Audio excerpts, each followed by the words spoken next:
Welcome back once again, and very delighted having you, Dr. Heba Salah. You're an Islamic researcher at Dar al-Ifta, which is really a pride to Egypt that I'm seeing a doctor and a researcher, an Islamic Azhar scholar, researcher at the Azhar institution here with us here in Nile TV. Of course, we're going to be discussing the 10th International Fatwa Conference that concluded after days of fruitful scholarly works and all that. So, prominent recommendations of this international conference. To our knowledge, that we heard that the title of this conference is Creating a Wise and Respectable Mufti. First of all, the post of a Mufti is very critical, very crucial, very representable to the institution of Al-Azhar and to Islam, which is one of the most dangerous posts. So explain to us how exactly is this conference talking about empowering and reflecting the best image of an Islamic Mufti. Yes, first of all, let me thank you for giving us the opportunity to be with you this morning and a real pleasure. Dedicate our salutations to your honorable viewers. As you said, that Al-Azhar is ever the beacon of knowledge.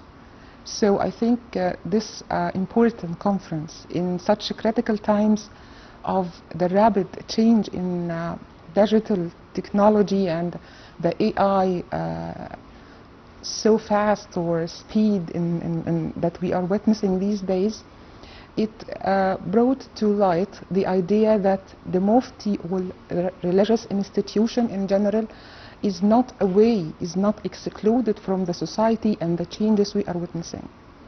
So I think the conference, or the importance of the conference, it coincides with celebrating the 10th anniversary of establishing the General Secretariat for Fatwa Authorities worldwide.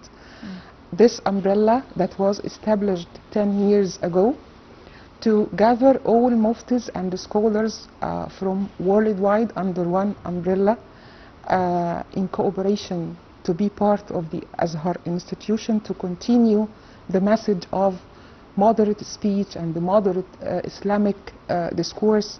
And it is in line with the call of President Abdel Fattah al-Sisi to ever develop the religious discourse, to cope with the changes and to be part of the realities of life. So to mention the title of the conference, we are keeping the path of the change we are witnessing around the world these days. And as you just said, that the fatwa or the position of a mufti is very crucial when it comes to utilizing the modern tools of technology. And we will come to this later in our discussion, inshallah. Right. We talked about digitalizing life around us. I mean, Yes. digital ages have already swept everything. Yes. And technology, without technology, even religion Yes. cannot be taking its full discourse properly, because probably you want to reach out to people beyond borders and beyond your lines of the lines of our community and all that. So we need technology, and we need social media, and we need to digitalize even our Yes. content, Yes. the content of our religion. But exactly talking about the post of a mufti, exactly, explain to us what exactly are the descriptions of the post of a mufti. What is exactly essential in this particular post? Yes. First of all, let me seize the opportunity to tell you and honorable viewers that Egypt's Dar al-Ifta took the initiative 4 years ago or 3 years ago when we launched the application of Fatwa Pro. Fatwa Pro, this is an application that everyone can download on smartphones, and it gives them access to send their questions to Egypt Dar al-Ifta and receive instant answers sent by specialized and authentic scholars and muftis who are dedicated to this work of reaching out to Muslims everywhere according to the language that people, and especially young people, can understand. Having your smartphone and reaching out with a mufti to get an answer to a question or burning questions that's annoying, or getting to know how Islam can help me go on in life, this was a great step taken 3 years ago, and I'm honored to be part of this team. And the idea, when we get back to the idea of mufti, or to make it more professional, what is a mufti? A mufti is a specialized scholar who is Sharia-based knowledge in the first fiqh place. also. And fiqh also. So Sharia is the umbrella that have the fiqh and the principles of jurisprudence or usul al-fiqh. All of these things are making the mentality or the mindset of a specialized scholar.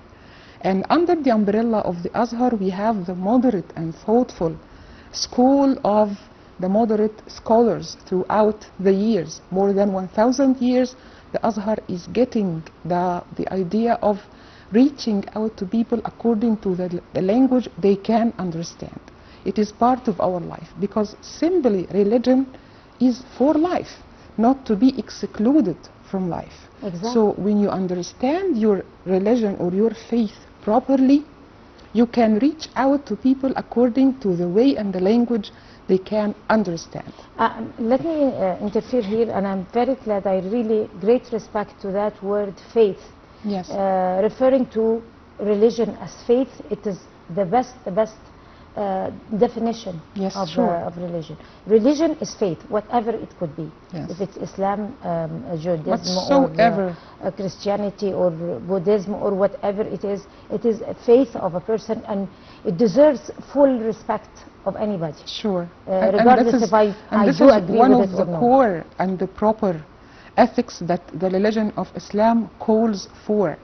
And the Prophet, peace and the blessings be upon him, was sent by Allah to perfect the good morals. I was sent only to perfect the good morals. Exactly. So this is the idea that every mufti and every scholar should know and put in front of them when they engage the position or the post of a mufti.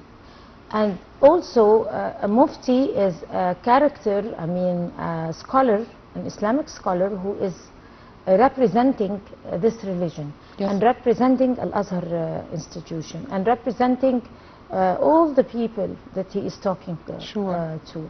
So it's such an important post, and it bears a lot of responsibility over the shoulder of a mufti. Of the person himself. Also, let us refer to the Sharia as the rulings of Islam properly. Yes. Probably is it the rulings? Sharia, it means in Arabic language, Sharia, it means the way, the path. This is the literal Some meaning, rulings. the linguistic meaning. First, Sharia, it means the path or the way.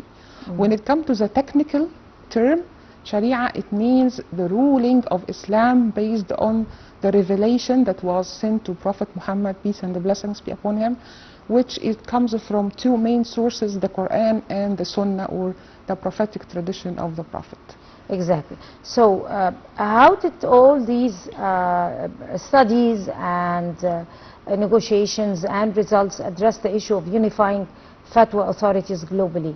There were calls for unifying fatwa authorities, of course, because those are real. The fatwa address basically rulings, Islamic rulings, Yes. that talk for reality, Sure. and that regulates reality around us. So it makes a lot of sense that we should unify it. Sure. Explain to us. Sure. It's not unifying the fatwa, because the fatwa, it changes according to the difference of time, people, places and conditions.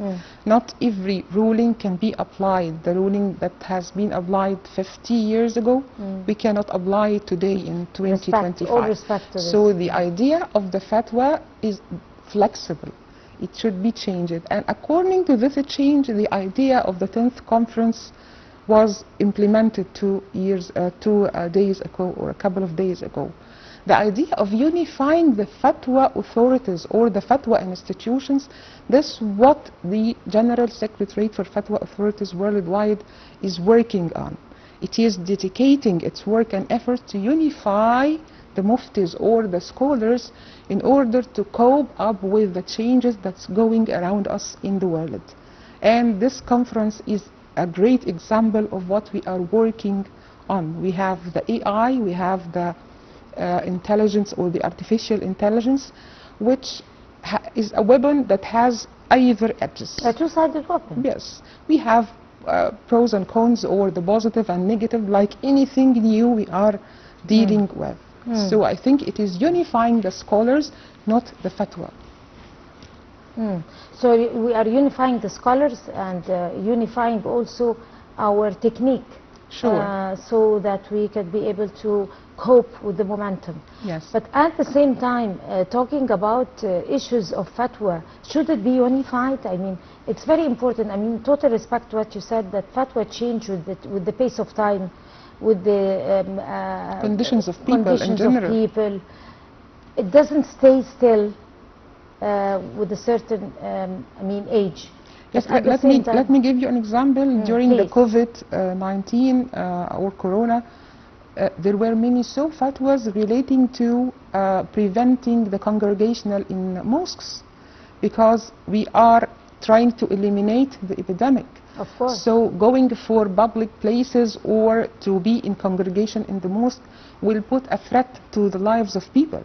And in Islam, life takes much precedence over anything else. So to preserve the life of people, we changed the rulings that everyone can pray individually at home until the time get better and we can meet again for the 5 obligatory prayers in the mosque. So the fatwa here, it changed according to the nature or the need of the time. This is what I mean by fatwa change according to the conditions of people. Right. Did this conference recommend establishment for new centers or platforms for training the people in charge of al-fatwa, for discussing or maybe preaching new techniques for fatwa, or probably digitalizing fatwa? Sure. I mean, what exactly happened? Sure. The Grand Mufti, His Eminence Dr. Nazir Ayad, actually announced very powerful recommendations at the closing session. And allow me to mention the most important of them, and it is equipping the Mufti or the scholar with the tools that help them engage with the new world of the AI in a way that does not take them away from the moderate thought, or don't let them go astray from the right path of the religious discourse that's govern the fatwa issuance. Because the process or the craft of issuing fatwa, this is a lofty status that every mufti takes a lot of time to be professional in applying it to reality and giving answers to the questioner or the inquirer. So let me say that the most important thing is announcing the Cairo Charter or Mithaq al-Qahira for regularizing and the regulations that can combine the idea of issuing fatwa and dealing with AI during these times. This was announced in the closing session, and the charter contains so many recommendations and items that regulate this matter. And the idea is that we help to train the Mufti himself, or the Mufti, and the Mufti, by the way, male or female, because at Egypt Dar al-Ifta we have now female and you are the best researchers. example of this. Thank you. Female scholars Do working. they have this in any other Arab country? Yes, this exists, especially in I think United Arab Emirates. I think. Only us in United Arab Emirates. This exists. But, I mean, may I ask you how many? The number of women at Egypt Dar al-Ifta. I think we are exceeding 15 or 20 female scholars who are already working in the fatwa committees, hand in hand, yes, hand in hand with the male scholars. So to make a long story short, that training the Mufti himself on how to use the tool in order to avoid the gap that AI might create between the questioner or the audience and the mufti. Because on social media we are suffering from the fluidity of information. We have a lot of information. You cannot decide as a layperson what is right or what's wrong. So it is the mission of the mufti in the AI technology age to help you classify what is good and what is bad. Exactly. This comes with training and with a lot of work in order to cope with the new segment we are witnessing these days. Unfortunately, we ran out of time. I wish I had all the time to, because I have a pile of questions for you. All respect to you, Dr. Heba Salah. You're an Islamic researcher at Dar al-Ifta. You are a pride to all Egyptian women and Arab also, the Arab world at large. Thank you for your kind words. It's my honor. All luck to you. Thank you so Very much. Proud of you. And you too, thank you for your kind words. It's a real pleasure to have Thank you. I guess we're going to take a short break and we'll come to continue the breakfast show, so stay with us.